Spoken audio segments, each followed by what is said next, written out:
St. Kitts and Nevis is now taking a proactive stance deemed necessary to protect the financial services sector and the Citizenship by Investment program. Making comments in the context of pressure being applied by the European Union and the United States toward these programs in the Eastern Caribbean, Attorney General Garth Wilkins said the Federation had taken steps to ensure the country is intimately involved from an international perspective. St. Kitts and Nevis has agreed to join the Financial Action Task Force as the FATF Risk Trends and Method Group on money laundering risks associated with the citizenship and residency by investment programs, which will allow us to get in the good books with the FATF. The Caribbean FATF believes that, or told us that it was a good idea to do that because it will provide St. Kitts and Nevis the opportunity to directly explain how its program works and the AML, that's anti-money laundering measures that are in place. If there are gaps in our system, we will be alerted and based on discussions with the project team, and we will be able, probably most importantly, to make relevant input on the way forward in terms of what measures or mechanisms the FATF may propose to address the issue of money laundering and the citizenship by investment programs. So we are trying to start off in the good books of the international organizations that determine whether you're blacklisted or not. According to Minister of Foreign Affairs Dr. Denzel Douglas, the issue was raised in a recent meeting held between the European Union and Caribbean countries, at which the point was made that such programs and sectors were about economic sustainability and not about facilitating international criminal activity. We have to continue to emphasize every time that we are part of the international players who will help to police the international enterprises against money laundering and other international crimes. So St. Kitts and Nevis, our standpoint was the visa waiver agreements with the Schengen countries and Europe. These are critical for us in order to be able to sustain our economic development. We have made the point that we are affected in a very negative way by climate change. A lot of what creates these difficulties is the high carbon emission, not from St. Kitts and Nevis and the other Eastern Caribbean, but from the developed countries with the huge manufacturing capacity. So you can't have us being affected in a negative way with our hurricanes coming up as a result of disruption from your end. And when we try to find alternative ways to feed ourselves, you are coming at us again. Let us do it together as partners. And so the AG is right. I think St. Kitts and Nevis has done the right thing in becoming part and parcel of any group that is going to continue to assess the risk and to develop the necessary strategies to protect ourselves from being used or abused by international players who may want to use our jurisdiction for criminal activities. Caribbean countries often have criticized lopsided and punitive approaches undertaken by the European Union and the United States towards the small developing countries of the Eastern Caribbean. Glenn Bart reporting for SK Newsline. Premier of Nevis, Mark Brantley, leader of the Concerned Citizens Movement, CCM, has been appointed leader of the opposition in the National Assembly of St. Kitts and Nevis. Mr. Brantley, elected representative for Nevis 9 in the August 5th federal elections, received his instrument of appointment from His Excellency Sir S.W. Tapley Seaton, Governor-General of St. Kitts and Nevis, on October 10th. In an interview on Freedom FM this week, Mr. Brantley said, "I can confirm that His Excellency has appointed me as leader of the opposition. As you know, pursuant to the constitutional provisions, the leader of the opposition is the person who, in his opinion, commands the support of a majority of those who are not on the government benches. There are currently 5 elected members on the opposition benches, 1 from the People's Labour Party, 1 from the People's Action Movement, and 3 from the CCM. And so, certainly, the CCM has a majority of seats on the opposition benches, and it was the considered view that, based on my experience in Parliament and based on the time that I spent there, that I could provide that support in that position. I could provide credible alternatives in terms of views and opinions expressed in the Parliament, and that I had the breadth of experience that was necessary. Premier Brandley began his parliamentary career at the National Assembly as opposition leader in August 2007, having won a by-election in Nevis that year. He served as opposition leader until 2015. He pledged that as opposition leader, he would continue to engage in mature and meaningful debate in pursuit of the advancements of the country and the people of St. Kitts and Nevis. Mr. Brandley served under the Team Unity administration as Minister of Foreign Affairs and Aviation before he, along with the leader of the People's Action Movement, Sean Richards, led the breakup of the coalition, prompting a snap election in August. Brandley's CCM retained all 3 seats in Parliament, but the former coalition partners on St. Kitts were only able to retain 2 of the 6 seats they held previously. I'm Andre Huey for SKN Newsline. Your vehicle is very important to you. That's why you should ensure it gets the best service and care possible only at IAS Diagnostic Center, located at Bird Rock behind the Life Fitness Center gym.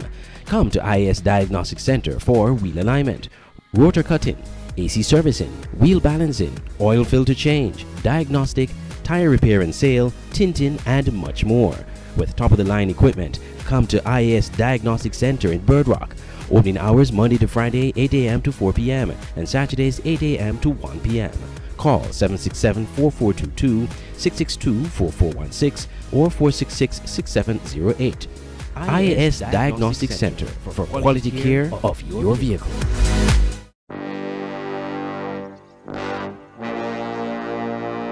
Want to get away? Now you can. Stop standing in long ATM lines to withdraw cash.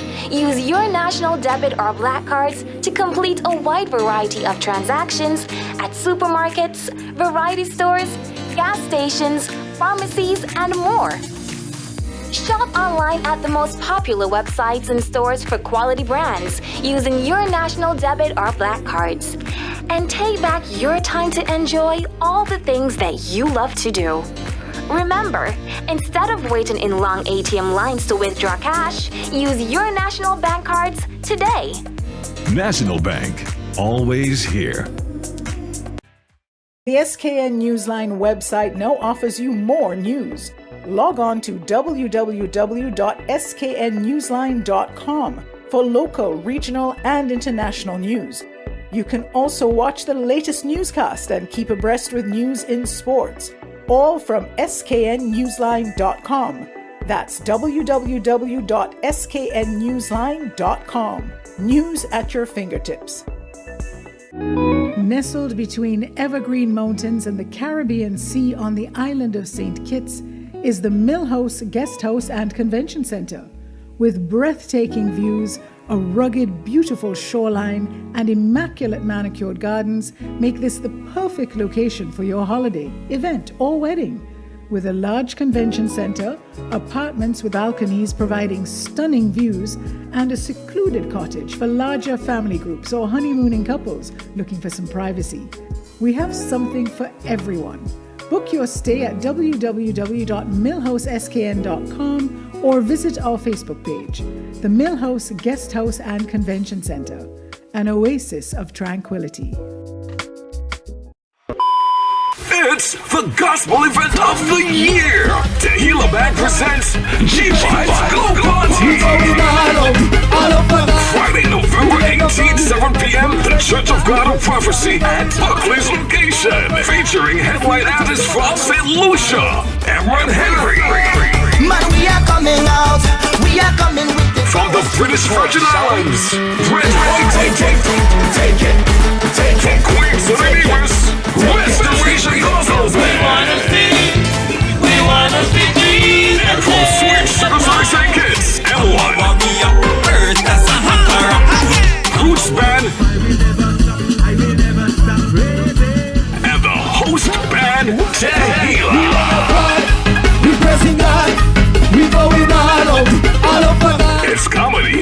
music, prizes, games, and ministry. Get your early bird tickets now for only $40 until October 31st. Regular price for tickets, $50. Purchase tickets at Bev's Enterprises on 4th Street. On Nevis, call Yolanda de Castro at 663-7655. Tickets can also be purchased on JAD at events.jad.cash/G-Vibes. It's G-Vibes Glow Party, Friday, November 18th, 7 p.m. at the Church of God of Prophecy, Buckley's location. Come on out and let's turn nightlife into light life for Jesus Christ. Holy Ghost carrier, I'm a warrior.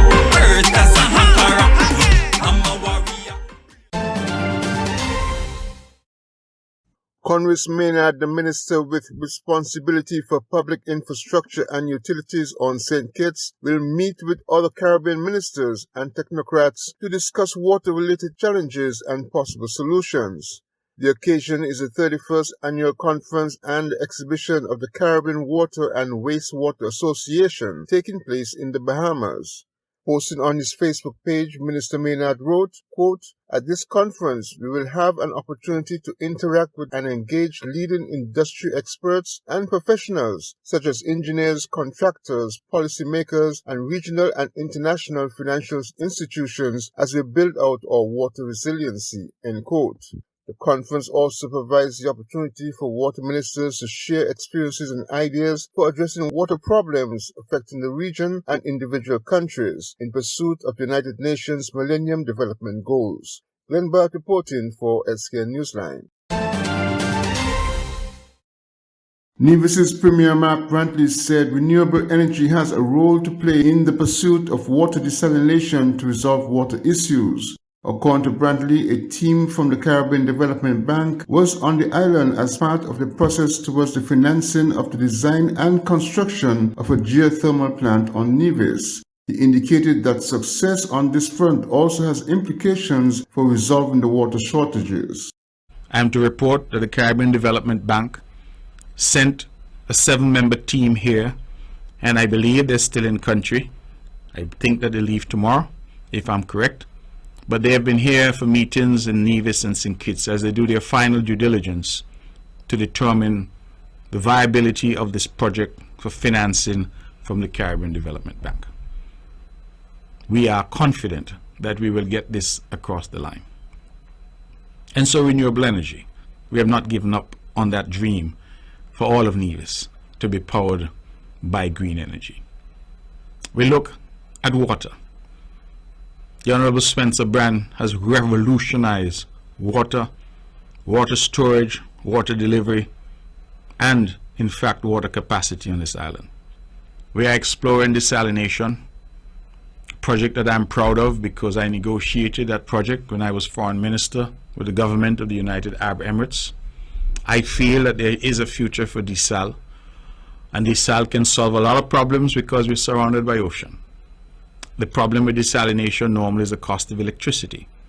But if we can get geothermal energy and reduce the cost of electricity significantly as we plan to do, and if we can use solar and other renewables to power desalination plants, then we can certainly solve any water problems of this island for the foreseeable future. The success of geothermal energy becomes even more important given the high cost of fossil fuels for electricity generation. Glenn Burke reporting for SKN Newsline. Your vehicle is very important to you. That's why you should ensure it gets the best service and care possible only at IAS Diagnostic Center, located at Bird Rock behind the Life Fitness Center gym. Come to IAS Diagnostic Center for wheel alignment, rotor cutting, AC servicing, wheel balancing, oil filter change, diagnostic, tire repair and sale, tinting, and much more. With top-of-the-line equipment, come to IAS Diagnostic Center in Bird Rock. Opening hours Monday to Friday 8 a.m. to 4 p.m. and Saturdays 8 a.m. to 1 p.m. Call 767-4422, 662-4416, or 466-6708. IAS Diagnostic Center for quality care of your vehicle. Mimi, what's that song? There is no better time to discover what your National Bank Visa debit card can do. it can get you out of a pickle. Using my National Bank Visa card is fast, secure, and convenient. Cashless SKN is our new lifestyle choice. National Bank, always here. Online radio has never been this great. It's Voice of the Caribbean Radio at voiceofthecaribbean.net. Tune into Voice of the Caribbean Radio for great Caribbean programs, news, entertainment, sports, and current affairs. Wake up each morning and be inspired with One Day at a Time with Kim Huey. Stay abreast with news across the Caribbean and internationally with the Caribbean News Hour, and be entertained with shows like Reggaeville, Caribbean Classics, and Jive Music Show. Visit our website, download our Android mobile app, or listen us on TuneIn Radio. There is so much more on Voice of the Caribbean Radio, reaching the Caribbean and beyond. Check website or app for program schedule. Auto Plus Car Wash, located on the Collins Street Gut, Bastille, St. Kitts. Bring your car to Auto Plus Car Wash to remove water stains, wiper marks. Get your doors, roof panel cleaned, seat floor mats, buffing, headlights, and engine wash. You get quality service at the best price at Auto Plus Car Wash. They really care for your car. Call 765-5140 or visit them on the Collins Street Gut, Bastille, St. Kitts. Auto Plus Car Wash, where the service is number one. If you're looking for a place to host that special event, conference, meeting, social event, party, whatever the occasion, your best option is the Millhouse Convention Center in Palmetto Point, St. Kitts. Located on the picturesque Garvey's Estate, the Millhouse Guest House Convention Center has enough space for outdoor events overlooking the Caribbean Sea. If you're looking indoors, the center is equipped with amenities needed to make your event a success. And by combining both spaces, you're sure to have a memorable event, no matter the occasion. Call the offices at Millhouse Guest House and Convention Center to book your next event on simply the most beautiful place in St. Kitts. Call 668-1392. Millhouse Convention Center at Garvey's Estate, Palmetto Point, St. Kitts. Making your event memorable.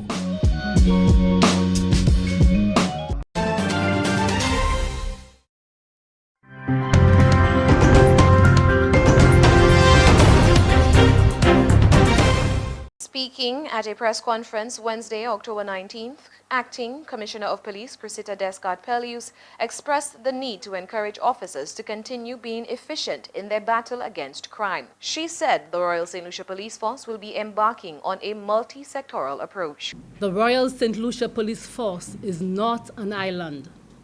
We need to work together with the multi-agencies to deal with all the issues of crime in our country.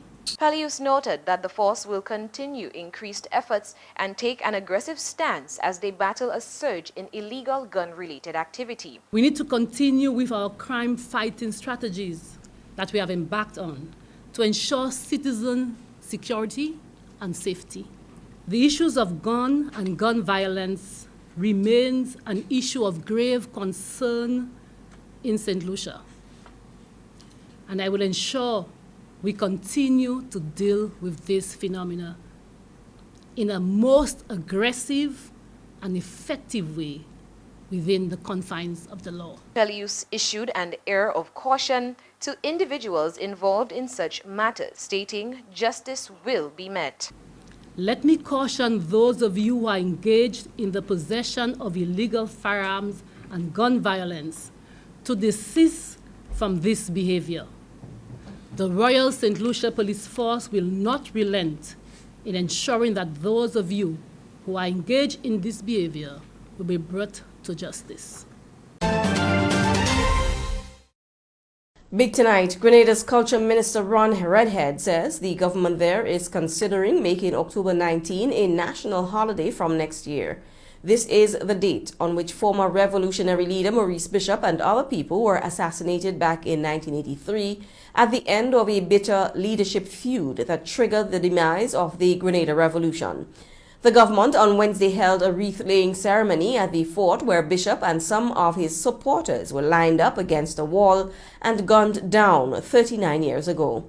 Grenada has historically officially recognized October 25, the date of the U.S. invasion that took place a week after the assassination. Like in many years, it will once again be recognized with a national holiday next week. But Redhead said official Grenada is now moving to also recognize the date its prime minister was killed, something many people have urged for years. Next year, Grenada will remember and recognize all days of the tragic ending, from the 19th to the 25th, a week long of activities.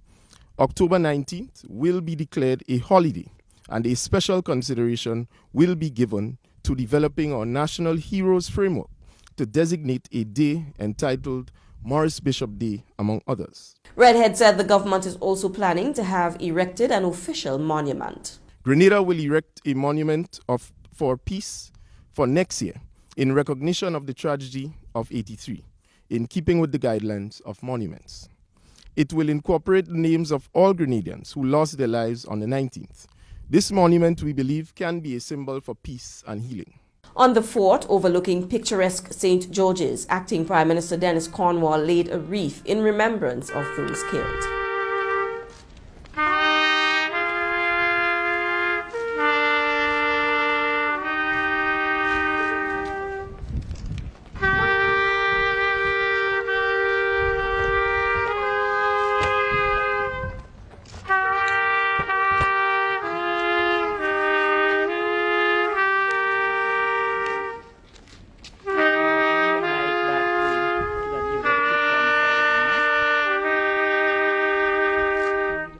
The New Grenada government said it is still interested in seeking to find the remains of Bishop, which some there believe were taken away by invading U.S. forces a generation ago. The government will make an official request to our friends in the US and UK to provide factual information surrounding the bodies of the fallen. No government, no people or system is so evil that it cannot give a respectable burial, even in ceremony, to our fallen Grenadian men and women leaders. Bishop led the overthrow of the Eric Gary regime on March 13, 1979, but was killed by his own comrades 4 years later. The island's main airport and a main highway are named after him. Grenada's current Prime Minister Dickon Mitchell was on Wednesday attending a heads of government meeting of the Organization of Eastern Caribbean States in Montserrat. In his address, he referred to the events of October 19. And 39 years ago, on the 19th of October 1983, the Prime Minister of Grenada, Maurice Bishop, and senior members of his cabinet, including Unison Whiteman, Norris Bain, and Jacqueline Creff, were assassinated. New St. Kitts Prime Minister Terence Drew expressed his solidarity with Grenada on the anniversary of such a tragic event. And to say to the people of Grenada that we in St. Kitts and Nevis, we continue to hurt with you, but we also continue to be hopeful because we are all a resilient people. And PM Dickon, please take my words to your people to let them know that we care and they have our support.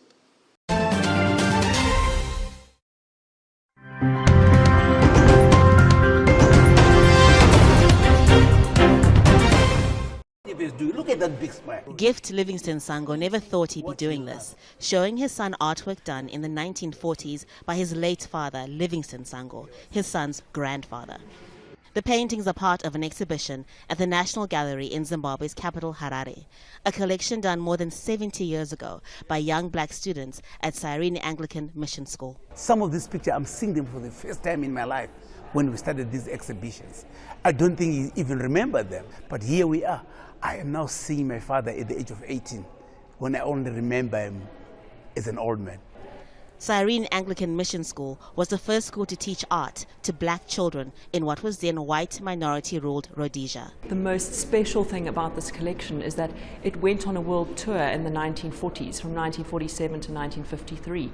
So the rest of the world saw these artworks in the 40s and 50s and absolutely loved it, but Zimbabweans had never seen the artworks before. After that tour, unsold artworks were stored in the basement of a church in the UK, where they were forgotten for years. In the 1970s, they were rediscovered and sold to an art collector, who then sold the collection to a Zimbabwean philanthropist in the diaspora. The Stars Are Bright exhibition is now briefly back home. This is a picture of my father. His name was Caxton William Candiero. Leander Candiero, a popular radio presenter here, says it's been amazing putting together the pieces of his family's history. His father died in 1990. We are history. We are a result of history. This is a history that I'll share with my children. I've already brought them here anyway.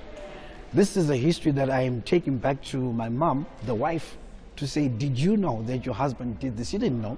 Artwork that was sold during the World Tour in the late 1940s and early 1950s helped to fund the school and pay for scholarships for some of the students. The paintings and drawings cover a 7-year period and represent just a small selection of more than 600 works from one collection. Hundreds more exist in public and private collections around the world. After this exhibition in Zimbabwe, the art will tour abroad again. With calls for the repatriation of African art to the continent growing, some locals want to see the Cyrene paintings returned home permanently. Haru Mutasa, Al Jazeera, Harare. Liz Truss was the Prime Minister of broken promises. She caused a near meltdown of the markets. Nearly all her unfunded plans for tax cuts were reversed. Now she's out, the shortest-serving Prime Minister in UK history. I cannot deliver the mandate on which I was elected by the Conservative Party. I have therefore spoken to His Majesty the King to notify him that I am resigning as leader of the Conservative Party. Her undoing started last Friday. She'd sacked her finance minister, Kwasi Kwarteng. But blaming him for getting it wrong had no effect on the markets. The pound wasn't recovering and the cost of government borrowing was still going up. A nervous Truss walked out on questions. Aren't you going to say sorry? In came political heavyweight Jeremy Hunt as new Chancellor, trashing virtually all of the Truss plans, saving billions of dollars and calming the markets. Economic credibility gone. The next day, she was confronted by opposition Labour leader Keir Starmer. For the first time, she seemed to be defiant. I am a fighter and not a quitter.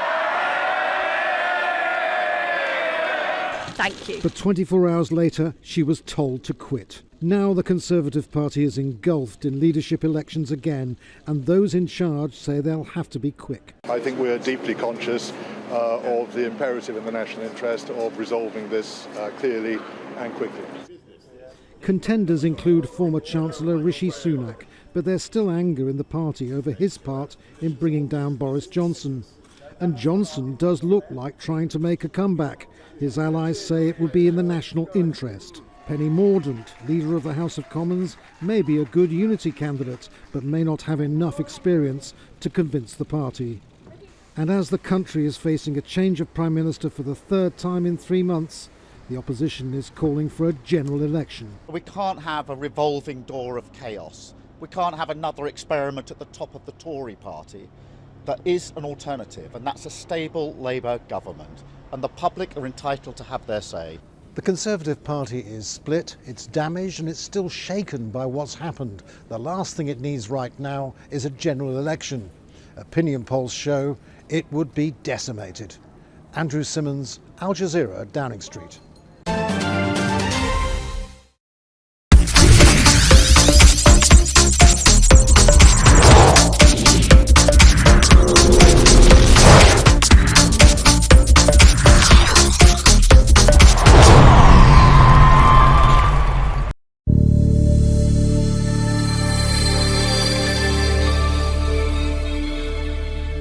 It's official. SL Horses St. Paul's United FC are the 2021 Super 6 tournament champions after they dismissed Sol Island Auto Supply's Connery FC 5-1 in Game 2 of the Super 6 finals Thursday night at the Warner Park. St. Paul's rained down goals on Connery when who else but Keith Roy Freeman started off the goal fest in the 21st minute, followed by Kalonji Clark in the 41st minute to give St. Paul's a 2-0 lead at half-time. In the second half, it was more of the same. Freeman scored St. Paul's third goal, picking up a brilliant through pass, but were pegged back a bit with an own goal, putting Connery on the board in the 66th minute.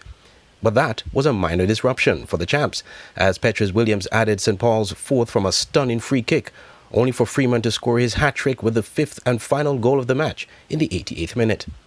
After the match, manager of St. Paul's, Darian Edmead, told reporter Virgil Hodge St. Paul's strategy to win the championship was to soak up the pressure and hit their opponents on the counter-attack. Well, of course, if you're down one game, you expect the opponent to come out fighting. All we had to do was to withhold everything that they're doing, make sure that we stay focused. And when all of that pressure there wear it down, St. Paul's were ready to jump up again. I hear you. So, well, you went back in and you came out and you scored 2 more goals. I mean, splendid. Awesome job. Tell us about the goals. I know the guys are excited right now. You were able to score 1 goal in the last game and coming here winning by 5 goals to 1 tonight. I know this is a really, really good game for you tonight. Well, as we refer to the first game, yes, we score 1 goal. The difference between the first game and this game is that tonight we took advantage of the opportunities that we got. The first game, both teams missed a lot. But tonight, St. Paul knew that we spent some money on some nice champagne. We couldn't put back these back on ice. So we went in halftime, we came back out ready to seal the victory. Champagne was on ice, shirts were already printed, and the band were ready to go. We could not do this on Sunday. It's sweeter tonight. For coach Al Richards of Connery, his team failed to score early and hence lost the match. As I tell the players, right, it's the finals. If we ain't score, we can't win. Goals don't win games. If we didn't score, St. Paul's came back and scored the chances. Simple. What were some of the things you told your players in the second half, going back in the second half, knowing that you were down 3 goals? Well, I tell them for sure, right, we got to score early. You know what I mean? We didn't get a goal right away, but we come back on our own goal, 3-1, and we give up to easy goal after. So the game was already over. So I also want to say congratulations to St. Paul's and other to the sponsors for being there for us throughout the Super 6, the league, and the finals. This marked the end of the 2021 SKNFA Premier League and back-to-back titles for St. Paul's. With that win, St. Paul's walked away with a $50,000 in cash prize and several individual prizes as well. The MVP award went to Keith Roy Freeman. He received a trophy and $5,000. That prize sponsored by the St. Kitts Nevis Anguilla National Bank. The best goalkeeper went to St. Paul's Jamal Jeffers, winning a trophy and $1,000. Best defender, again, St. Paul's Petrus Williams, a trophy and $1,000. Best midfielder, St. Paul's Kalonji Clark, winning a trophy and $1,000. And the Golden Boot was shared between Tiquani Williams of Old Road Jets and Kimari Rogers of Village Superstars, each receiving a trophy and $1,000.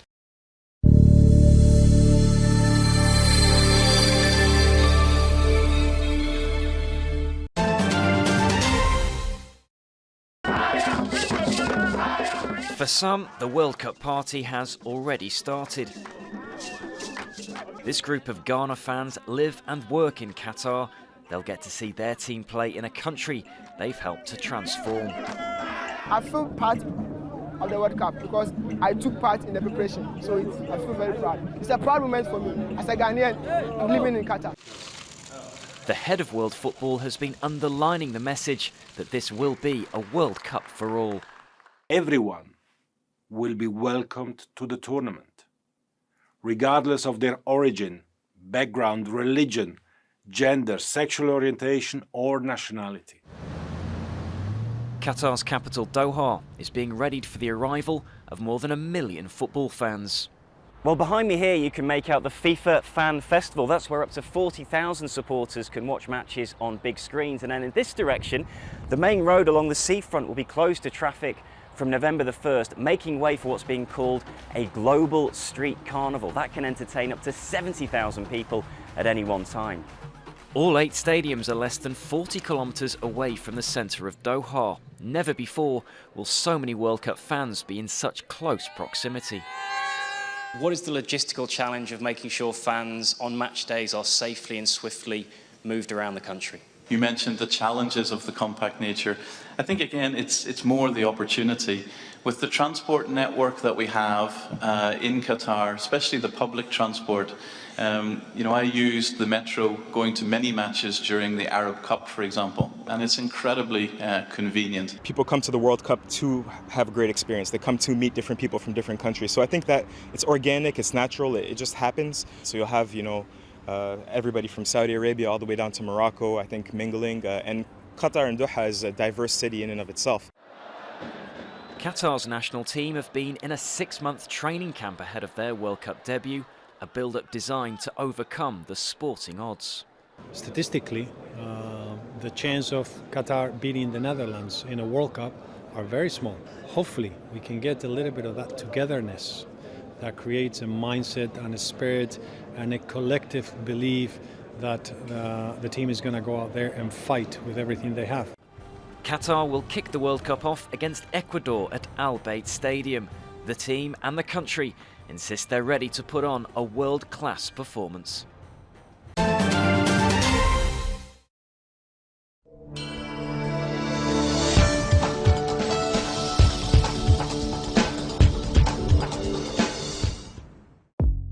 Welcome to the SKN Newsline Weather Report. I am Janil Boole. Here is a look at the forecast for St. Kitts and Nevis.